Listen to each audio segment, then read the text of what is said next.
Have you ever accidentally farted in front of somebody early on? Yes. Are you okay? No, because I am not a farter at all. Like, I'm not kidding. I think it's disgusting. I truly think it's so gross. I think it's so rude. Farting and burping. I hate when men fart in front of me. I think it's... I hate it. And I will always hate it. And like, I'm not kidding. Like, on accident, it's funny. It's fine. On purpose? Yeah, I'm never going to... If something happens, I'm not going to be like... You farted. But it's like, I hear stories of like girls like, my boyfriend Dutch ovened me. Yeah. Oh my God. That's disgusting. Yep. That's disgusting. And like, I'm not like coming from a place of like moral superiority, but I think, considerate. Same. Like, I'm just trying to be considerate. I would like someone to be considerate back to me. Yeah, I don't want to have to like inhale your like internal gases. I'm good.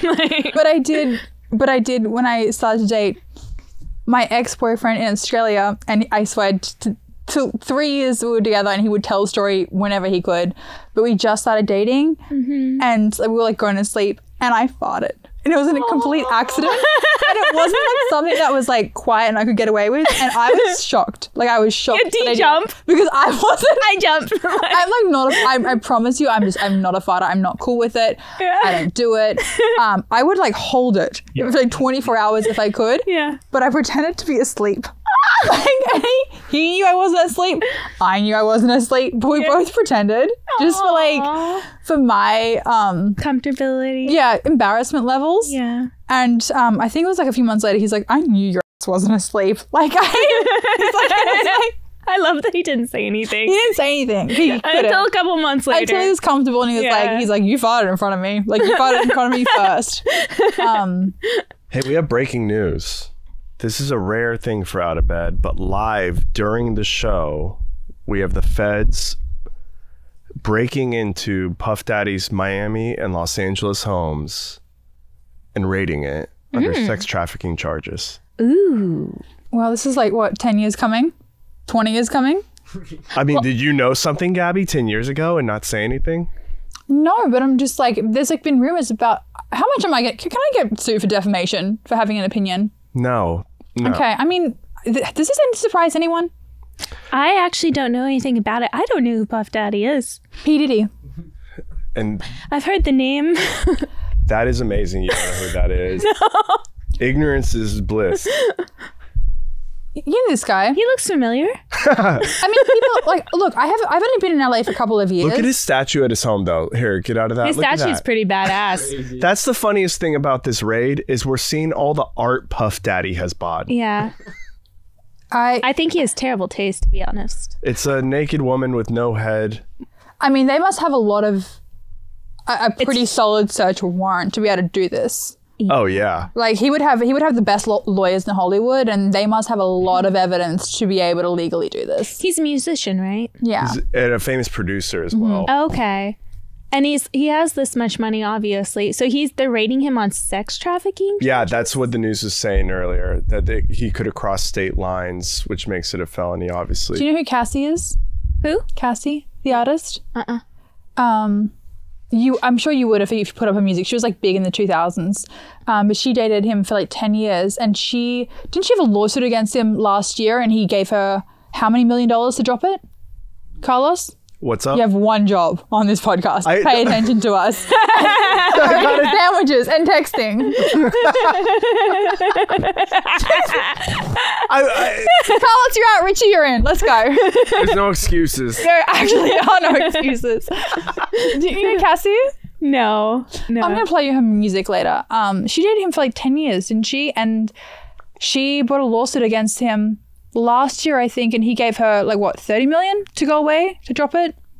I mean, this story, the reason why it's so impactful is because at this point it's becoming like the Catholic Church, where there's a pattern. It's not a rotten apple issue. It seems like the basket is rotten. Oh, Hollywood's fucked. Yeah, but like now it's all being revealed after Me Too, but like it's not, there's no slowing down of the revealing of corruption. Yeah, because we just have way too much access to information. Look at that Quiet on Set documentary.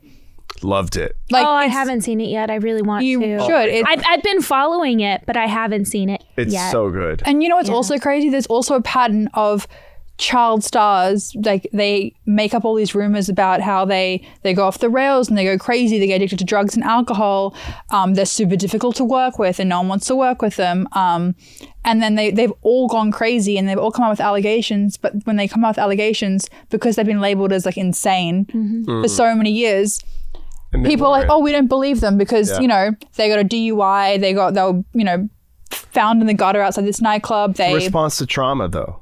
Getting a DUI. They're drinking because of the horrible past they had. For sure. But they've also like established a pattern of like making them sound crazy. Yeah. So when they do come out, people have this idea in their head that they are crazy. They're like, all child stars are insane and they go off the rails. And it's just like, I swear they're like setting things up. So if and when they ever do come out with allegations when they're older, no one believes them anyway.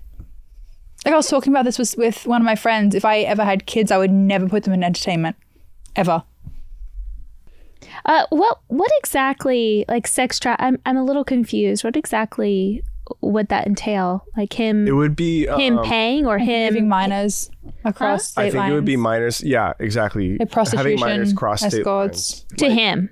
Yes. Him or other people. Yeah, like what if he's like performing in Atlanta and he wants a girl from North Carolina, but she's 16 or he's a 15-year-old boy or something. That's like what it's about. Because like, this is so funny, but like my sister's friend, like Drake, had her take like a Sprinter van from Austin to Dallas just to like meet up with him. Like, but if that person was underage and it was Oklahoma City, FBI would be there in 5 seconds. Okay.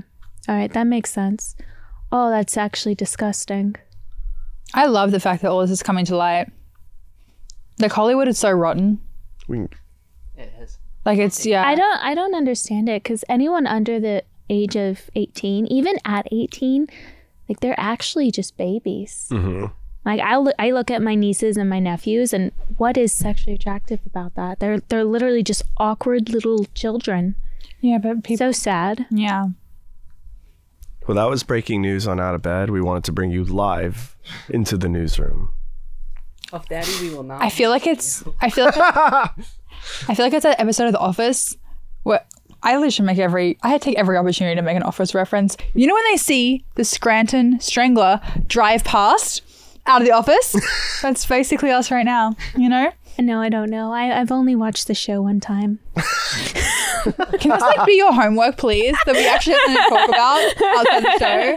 I'll rewatch it.